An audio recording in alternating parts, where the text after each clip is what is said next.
అమ్మ నమస్తే. నమస్తే అమ్మా. అమ్మ, హ్మ్. మనిషి మనస్తత్వాన్ని హ్మ్. అసలు అంచనా వేయగలమా? హ్మ్. సాధ్యమేనా? అదే సాధ్యమైతే ఈ ప్రపంచం ఇలా ఎందుకుంటుందమ్మా? నిజంగా భగవంతుడు మనకిచ్చిన వరాలు కొన్నున్నాయి. హ్మ్. ఎదుటి వాళ్ళ మనస్సులో ఏముందో తెలుసుకోలేకపోవడం అన్నది భగవంతుడు మనకిచ్చిన గొప్ప వరం. దాన్ని వరం కిందే భావించాలా మనం? వరం కిందే భావించాలి. ఇప్పుడు మీరు నాకెదురు పడ్డారు. అమ్మ. నేనేదో పని మీద ఎడుతున్నాను. నాకిబ్బంది మీరు ఆగి మాట్లాడడం అన్నది నాకు. హ్మ్. కానీ మీరు ఎదురుపడి, "అమ్మ చాలా సంతోషం మీరు కనపడ్డారు." నాకు కూడా సంతోషం అమ్మా అంటానిట్లా. నవ్వు మొహం పెట్టి. లేనిపోని ఇక్కడి నుంచి ఇక్కడి దాకా మొహం పెట్టేసి, ఆ! పెదవులు పెట్టి. ఆ! కానీ లోపల మాత్రం ఎదురుపడి నా పని చెడగొట్టింది ఈ అమ్మాయి. తిట్టుకుంటూ ఉంటారు. అనవసరంగా వదలదో పట్టానా అని లోపల అనుకుంటా. మీకు నా మనసులో అనుకున్నది మీకు తెలిసిందనుకో, ఆ! మళ్ళీ ఎప్పుడన్నా నా మొహం చూస్తారా? బావుందమ్మా. నిజంగా అదృష్టం ఏమిటంటే, నేనేమనుకుంటున్నానో మీకు తెలియకపోవడం చాలా అదృష్టం. ఆ! భగవంతుడు మనకిచ్చినటువంటి చాలా వరాలున్నాయమ్మా. అందులో ఇదొక వరం. తెలీదు గానీ మనం వాటిని వరాలనుకోం. హ్మ్. అటువంటి వాటిల్లో ఇదొకటి గొప్ప వరం. ఓకే. ఎదుటి మనిషి మనస్సులో ఏమున్నదో తెలియకపోవడం. అయితే దీని మీద కొద్దిగా జాగ్రత్తగా యెస్. ఆహ్, అద్ నెగటివిటీ గూడా కాదు. ఉందమ్మా. అధ్యయనం చేసి, బాగా దాని మీద పరిశోధనలు చేసి, ఎదుటి వాళ్ళ మనస్సులో భావాలు కనుక్కునే ప్రయత్నాలు చేస్తారు. దానికి చేయవలసిందేమిటి అంటే, ముఖ కవళికలు. హ్మ్. నోటితో ఒకటి మాట్లాడుతూ ఉన్నా ముఖంలో మాత్రం తేడా ఉంటుంది. ఆ! చికాకు, ఇప్పుడు వెళ్ళిపోదాము అన్నది. ముఖంలో కూడా కవళికలు కనపడకుండా జాగ్రత్తగా దాచగలగడం అన్నది నటనలో నేర్పరలేని వాళ్ళు చేయగలరు. ముఖంలో కూడా కనపడకుండా. కానీ కళ్ళు మాత్రం అబద్ధాలు చెప్పవు. ఆ! కళ్ళల్లో తెలిసిపోతూ ఉంటుంది. వాళ్ళు మనని సహించగలుగుతున్నారా? సహించలేకపోతున్నారా? మొదలైనటువంటివన్నీ. సాధారణంగా ఒక తరగతిలో విద్యార్థులు నిజం చెప్తున్నారా? అబద్ధం చెప్తున్నారా? అన్నది పిల్లాడి మొహం చూసి చెప్పేస్తారు టీచర్లు. వాడు తలంచుకుని ఇట్లా మాట్లాడాడంటే వాడు అబద్ధం చెప్తున్నాడని అర్థం. హ్మ్. ఇలా సమాధానం చెప్పాడనుకోండి, నిజం నిజం చెప్తున్నాడు. చెప్తున్నాడని. ఎక్కడో గుండెలు తీసిన బంటొకడుంటే ఉంటాడేమో గానీ 100కి 99.999% అంతే ఉంటుంది. యెస్. కనుక ఎదుటి వాళ్ళ మనసులో ఉన్న తెలుసుకోవాలంటే కళ్ళు ఎట్లా ఉన్నాయో గమనించి దాంట్లో ఉన్న భావాలు అర్థం చేసుకోవడం ప్రయత్నం చేస్తే కుదురుతుంది తప్ప లేకపోతే కుదరదు. అలా మరి అర్థం చేసుకోలేకపోతే హ్మ్. చాలా నష్టాలు గాని, ఇబ్బందులు గాని పడే అవకాశాలుంటాయి కదమ్మా! తక్కువేనమ్మా. ఎక్కువగా తెలుసుకోవడం వల్ల కలిగేటటువంటి ఇబ్బందుల కన్నా ఆ! తెలియకపోవడం వల్ల కలిగే ఇబ్బందులు తక్కువ. మోసగించబడరా? మోసగించబడతారు. అక్కడ జాగ్రత్త పడాలి. అది ఒకే చోట. కానీ ఇదైతే ఎదుటి వాళ్ళ మనసులో మన గురించి ఏమనుకుంటున్నారో ప్రతిక్షణం తెలిసిపోతే బతకగలమా అసలు మనం? అసలు లేదు కదా! అసలు బతకనే బతకలేం. తోటి మనిషితో ఉండలేకపోతాం మేము. ఉండలేకపోతాం. అన్ని సార్లు మనం ఇప్పుడు చాలా ఆత్మీయులే తల్లి, పిల్లలే ఉన్నారు. అమ్మ. భార్యాభర్తలే ఉన్నారు.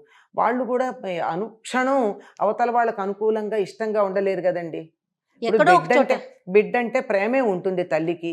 త్వరగా నిద్రపోదాం అనుకుంటుంది. ఆలస్యంగా వచ్చాడు.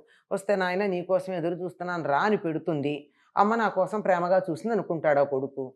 వీడెప్పుడు ఇలాగే నా ప్రాణం తీస్తున్నాడు బాబు త్వరగా రావట్లేదు. నా ప్రాణానికి వీడొక తగలాటం అని అనుకుందనుకో మనసులో అనుకున్నది ఆ! పైకనదు. ఆ! అది గాని పిల్లాడికి తెలిస్తే ఎలా ఉంటుంది? యెస్. సొంత తల్లి, పిల్లలే. ఆ! ఆ! అవునమ్మా. అది కూడా ఎంతసేపు తాత్కాలికం. రేపుండదు. ఇవాళ ఒక అలసట వల్లుంది. ఆ! అది తెలిస్తే వాడి జీవితాంతం అమ్మకి నా మీద ఇష్టం లేదనుకుంటాడు. అంటే రంధ్రాన్వేషణ చేయకూడదంటారు. అది అస్సలు ఆ జోలికి వెళ్ళకూడదు. ఎవరితో అన్నా వ్యవహారం నడపాల్సినటువంటి సందర్భం వచ్చినప్పుడు మాత్రమే వాళ్ళ అభిప్రాయం ఏమిటి? వాళ్ళ మనస్సులో ఏముంది అన్నది తెలుసుకోవాలి తప్ప అదెలా తెలుస్తుందమ్మా? అది కళ్ళని చాలా బట్టేనా? కష్టం. కళ్ళు కొంత తెలుస్తాయి. కొంత అనుభవం వల్ల తెలుస్తుంది. దీన్నే ఏమంటారంటే ఇంగితం అంటారు. నీకస్సలు ఇంగితం లేదంటూ ఉంటారు పెద్దవాళ్ళు ఎప్పుడన్నా. అవునవును. ఇంగితజ్ఞుడు అంటే ఎదుటి వాళ్ళ అభిప్రాయం ఏమిటో తెలుసుకోగలిగినటువంటి వాడిని ఇంగితజ్ఞుడు అంటారు. ఈ లక్షణం హనుమంతుడిలో బాగా ఉందని చెప్పి మొదటి చూపులోనే రాముడు గ్రహించాడు. ఆహా! గ్రహించి అంటాడు, ఇటువంటి వాడు రాయబారిగా గనక ఉన్నట్టయితే, మంత్రిగా గాని ఉన్నట్టయితే చంపటానికి ఆయుధం ఎత్తుకుని మీదకొచ్చిన వాడు కూడా మనకి మిత్రుడైపోతాడు కదా అన్నాడు. శ్రీరామచంద్రుడు. మొట్టమొదటి పరిచయంలో హనుమంతుడు ఇంగితజ్ఞుడు అని ఎట్లా హ్మ్. ఆయన గమనించాడు.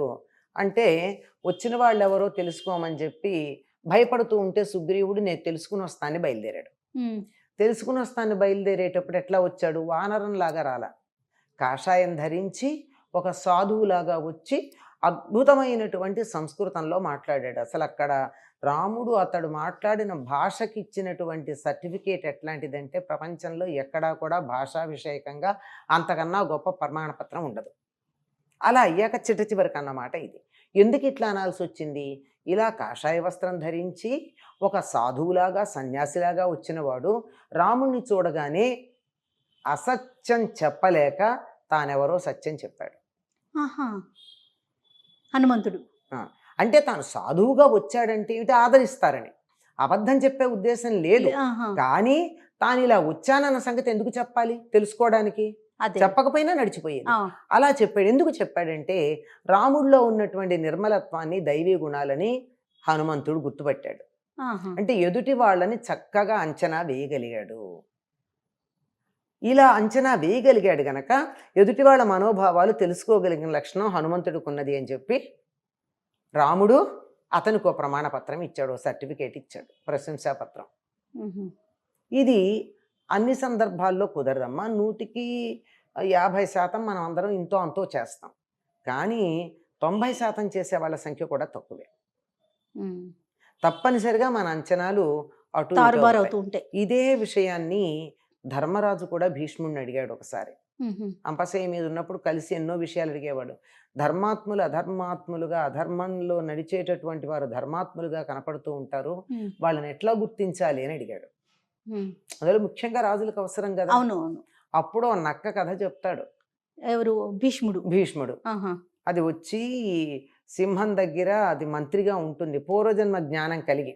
ఆహా, అతడు చాలా నక్క చాలా గొప్పగా ఆ, మంచి నిబంధనల నియమ నిబద్ధతలతో. నిబంధనలతో చాలా చక్కనైనటువంటి నిష్ఠాగరిష్టమైనటువంటి జీవితం గడుపుతూ ఉంటే పిలిచి అడుగుతాడు, నా దగ్గర మంత్రిగా ఉండమని. వద్దులే, నేనుంటే మిగిలిన వాళ్ళకి ఇబ్బందిగా ఉంటుందంటే, లేదు నీ ప్రవర్తన గురించి తెలుసు నాకు, ఇలా నా దగ్గర మంత్రిగా ఉండమని.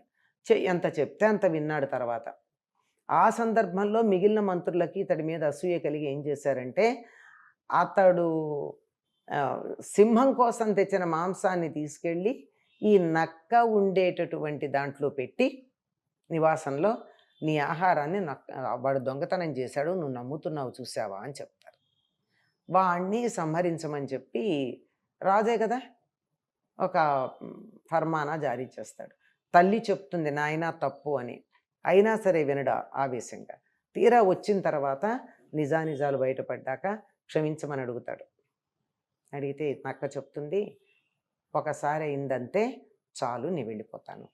నువ్వు గుర్తించలేకపోయావు, ముందర గుర్తించావు నేను మంచివాడినని, కానీ తర్వాత ఆ గుర్తించిన దాన్ని నిలబెట్టుకోలేకపోయావు. ఇది ఎప్పుడూ నువ్వు మంచివాడు మనొకసారి, లేదు ఇంకెవరన్నా మళ్ళీ ఇంకోటి ఏదన్నా చేస్తే నేను మంచివాడిని కాదని ఇలా అనుకుంటూ ఉంటే జరిగే వ్యవహారం కాదు, నేను వెళ్ళిపోతానంటుంది. ఇది చెప్తాడు. అంచేత ఎవరిని కూడా వీళ్ళు మంచివాళ్ళని కానీ చెడ్డవాళ్ళని కానీ మనం శాశ్వతంగా అనుకోలేము. ఎప్పుడు ఎవరిలో ఎటువంటి మార్పులు వస్తాయో చెప్పలేం. ఆ, ఇది కరెక్ట్ అమ్మా. హ్మ్. పూర్తిగా మంచిగాను ఉంటారు అనుకోవటానికి లేదు, పూర్తిగా చెడ్డవారిగా ఉండిపోతారు అనుకోవటానికి అనటానికి లేదు. లేదు. సందర్భానుసారంగా ఎప్పుడు సమయానికి అనుకూలంగా ఒక్కొక్కసారి ఒక్కొక్క సవ్యంగా పరిస్థితిని బట్టి ఉండొచ్చు, ఒక్కొక్కసారి మనస్సులో ఒకటి పెట్టుకుని పైకి నటించవచ్చు. ఓకే. ఎదుటి వాళ్ళ మనస్సులో ఉన్నది అన్నిసార్లు మనం గుర్తిస్తామని చెప్పలేము.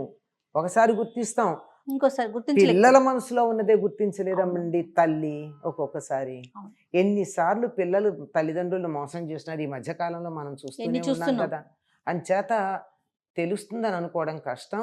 కానీ ఇది బై ఇన్స్టింక్ట్ అంటే సహజాతము అంటారు. దానివల్ల తెలియాలే కానీ పాండిత్యం వల్ల శాస్త్రజ్ఞానం వల్ల తెలుస్తుంది అన్నది మాత్రం తప్పు. ఎప్పటికప్పుడు ప్రతి క్షణం మనం జాగ్రత్తగా ఉండటమే, అంతే. అంతే కదమ్మా.